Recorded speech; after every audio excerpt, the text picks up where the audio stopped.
एक बार की बात है, एक छोटे से गांव में एक गरीब किसान रहता था। वह बहुत मेहनती था और दिन रात काम करता था, लेकिन फिर भी उसकी किस्मत नहीं बदलती थी। एक दिन जब वह अपने खेत में काम कर रहा था, तो उसने एक पुरानी मिट्टी के बर्तन को खोदा।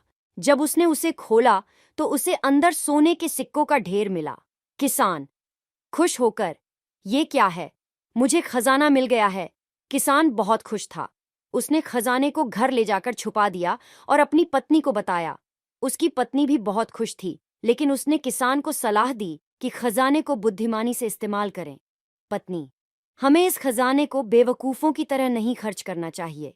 हमें कुछ पैसे बचाने चाहिए और बाकी पैसों से हम अपना जीवन बेहतर बना सकते हैं।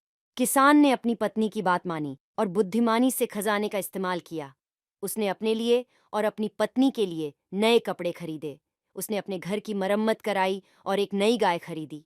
उसने अपने गांव के लोगों की भी मदद की, जो गरीब थे। गांव के लोग किसान को धन्यवाद देते हुए, आपने हमारे लिए बहुत कुछ किया है, आपका शुक्रिया। किसान और उसकी पत्नी बहुत खुश थे। उनके पास अब पैसे थे और वे अब गरीब नहीं थे। लेकिन सबसे ज्यादा खुशी उन्हें इस बात की थी कि उन्होंने अपनी मेहनत से खजाना पाया था और इसे बुद्धिमानी से इस्तेमाल किया था। इस कहानी से हम सीखते हैं कि ईमानदारी और मेहनत से हमेशा कामयाबी मिलती है। हमें बुद्धिमानी से सोचना चाहिए और अपने पैसों को बेवकूफ़ों की तरह नहीं खर्च करना चाहिए।